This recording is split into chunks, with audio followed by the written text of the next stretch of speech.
Hi, I'm Hazel, and this is a guide to the Opulence raid boss in Battle of Dazar lore on normal and heroic difficulty. Despite being a pile of money, which you'd think everyone would be into, this fight is an Alliance story encounter. That means that Horde players doing this boss will be temporarily race changed into Alliance, giving them new looks and racials. In the first phase, you want to kill the two Guardians and steal some jewels. Split the raid clean in half and send one group left and the other right. The Guardians both have Crush, which is a 180-degree smash. If he picks up one hand, it's on the side of that hand. If he picks up both hands, it's in front of him. Watch the windup and get out of the way. You'll get the hang of it after a couple of squishings.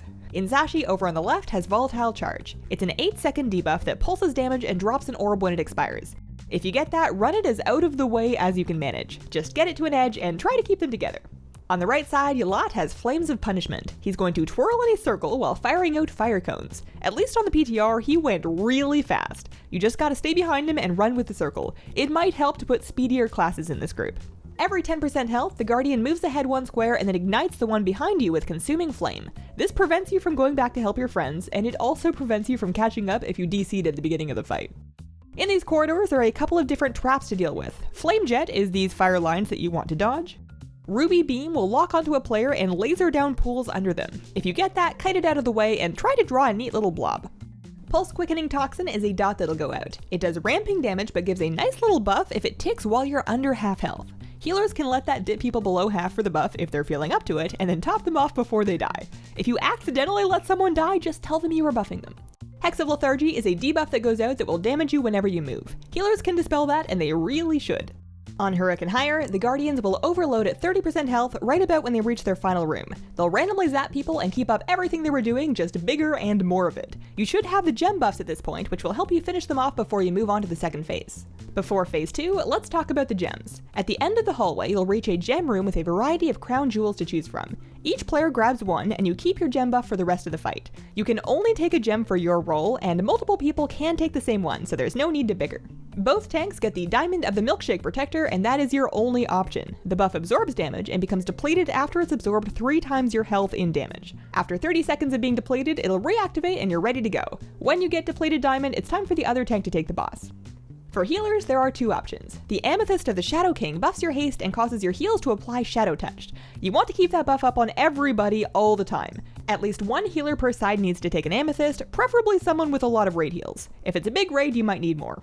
Tailwind Sapphire is for any healers that are not assigned to the Amethyst. It gives a stacking damage buff to recipients of your heals, and on the 5th stat gives you a big healing and damage buff.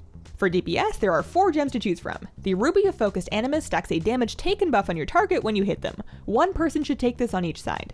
The Opal of Unleashed Rage buffs your damage for each new target that you hit, which is good for the second phase of the fight where there are adds. This one is good for classes with Heavy Cleave or AoE. The Topaz of Brilliant Sunlight is probably the most interesting gem, along with being a Dark Souls 1 reference. The owner of this gem stands away from other players to stack up a buff, and then becomes grossly incandescent, which gives nearby players 100% crit chance. A few ranged who enjoy having extra assignments should do that, and try not to overlap their buffs. For the rest of the DPS, there's the Emerald of Earthen Roots. While standing still, you'll stack up a buff that increases your damage. Don't move if you don't gotta. On Heroic and higher, when you pick up your gem, you'll get the Thief's Bane debuff. That'll do a massive hit of shadow damage to you after 30 seconds, which you'll only survive if an Amethyst healer has tagged you with the Shadow Touched buff.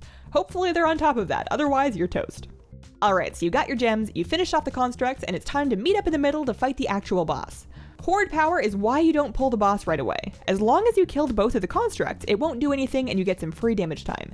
If you skipped phase 1 and went straight for the boss, I'm sorry, that sucks. Liquid Gold is a dot that drops a pool of goo when it expires or is dispelled. Run that to the edges to drop it. Healers should dispel the Liquid Gold as soon as people are out of the way and not earlier.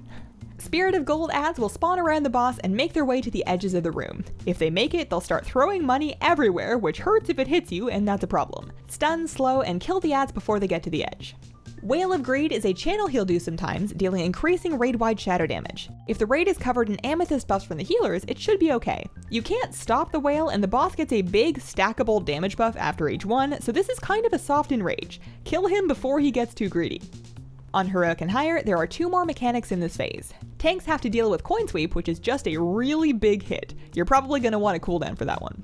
Last one is Coin Shower, which does big damage within 7 yards of a targeted player after 10 seconds. That damage is split between everyone that it hits, so as many people as possible should get in the ring to help share the damage. And that is the Opulence fight in Battle of Dazar'alor. Thanks for watching. If this video helped you out, please consider leaving me a like, check out my channel for more raid guides and other WoW stuff, and have a wonderful, wonderful day. Bye!